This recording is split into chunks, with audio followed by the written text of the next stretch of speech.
Good day everyone. I am Jocelyn Rodriguez and I am here to discuss the RA 11203 or the Rice Tariffication Law.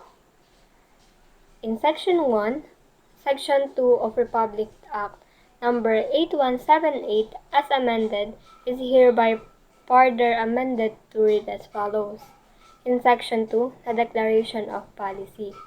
It is the policy of the state to ensure food security and to make the country's agricultural sector viable, efficient, and globally competitive. In Section 3, the definition of terms.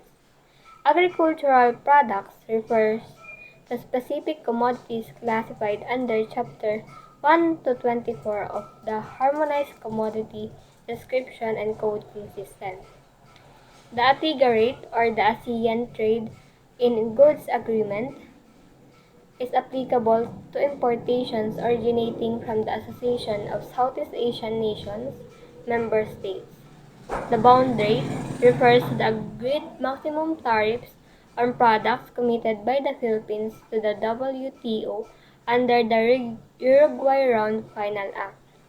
The buffer stock refers to the optimal level of rice inventory that shall be maintained at any given time to be used for emergency situations and to sustain the disaster relief programs of the government during natural or man-made calamities. In quota tariff rate, it refers to the tariff rates for minimum access volumes committed by the Philippines to the WTO under the Uruguay Round Final Act. Out quota tariff rate, it refers to the higher rate of customs duty that is relied on the quantities of an imported agricultural products. The minimum access volume refers to the volume of a specific agricultural products that is allowed to be imported with a lower tariff as committed by the WTO under the Uruguay Round Final Act. The most favored nation, or the MFN, it refers to the Philippine tariff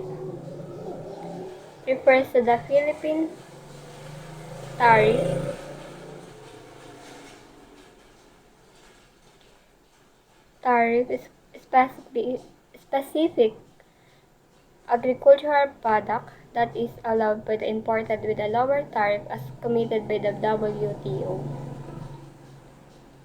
The next is Section 4. A new Section 5 is hereby inserted after Section 4 of RA 8178 as amended to read as follows. Section 5. The issuance of sanitary import clearance for rice for the sole purpose of ensuring food safety. It says that all importers of rice are required to secure a sanitary and phytosanitary import clearance or SPSIC from the Bureau of Plant Industry or BPI prior to importation in accordance with existing laws, rules, and regulations. Next is the Section 6, the Tariffication. In lay of quantitative import restrictions, the maximum bound rates committed under the Uruguay Round Final Act shall be imposed on the agricultural products whose quantitative import restrictions are repealed by this Act. In Section 7, the powers of the President. It consistent with the Philippine national interest and the objective of safeguarding Filipino farmers and consumers, the President is hereby empowered to act with full delegated authority subjected to the provisions of CMTA.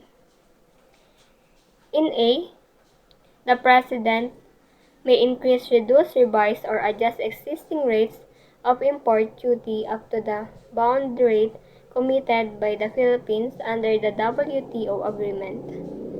In B, in the event of any imminent or forecasted shortage or such other situation requiring government investigation, the President is empowered for a limited period and/or specified volume to allow the importation at a lower applied tariff rate to address the situation. In Section 7, a trade negotiation authority. In the interest of the Philippine rice industry and Philippine consumers, and upon the recommendation of the NEDA and the Department of Agriculture, the President may enter into trade negotiation or renegotiations of Philippine international trade commitments on rice.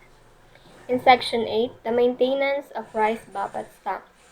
The NFA shall, in accordance with the rules, regulations, and procedures to be promulgated, maintain sufficient rice buffer stock to the source solely from local farmers. In Section 9, the lifting of quantitative export restrictions on rice. Any at all laws, rules, regulations, and guidelines, and other issuance of imposing quantitative export restrictions on rice are hereby repealed.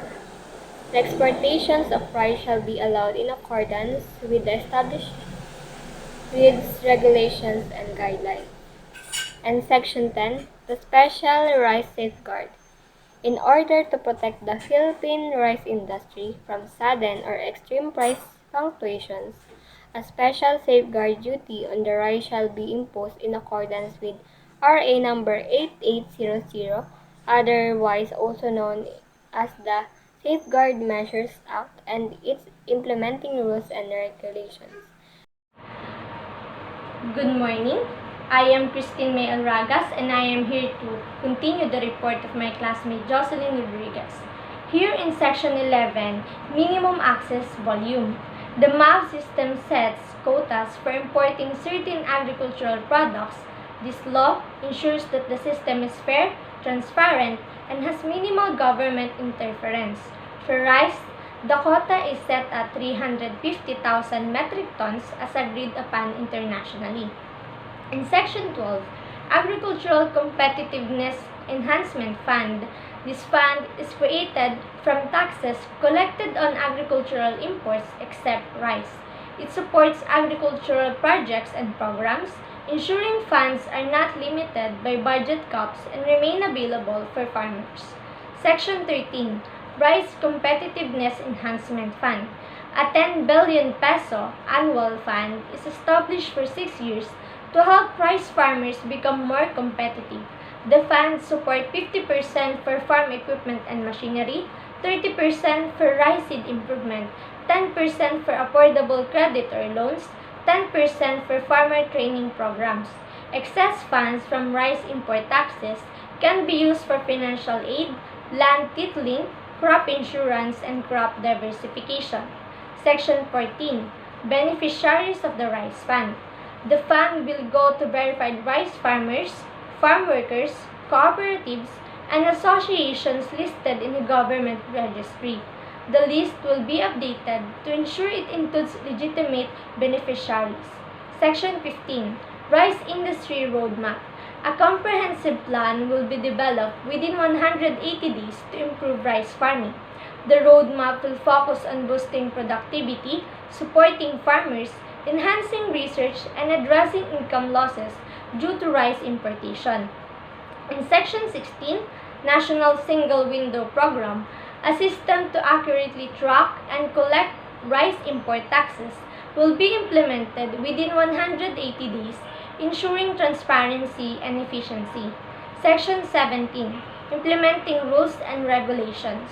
Within 45 days, detailed rules for the law's implementation will be created in consultation with government agencies and stakeholders. Section 18, Separability Clause. If any part of this law is found invalid, the rest of the law will remain effective. Section 19, Repealing Clause. Any laws or rules that contradict this law will be changed or removed. And last, Section 20, Effectivity. This law will take effect 15 days after being published in the official gazette or a national newspaper.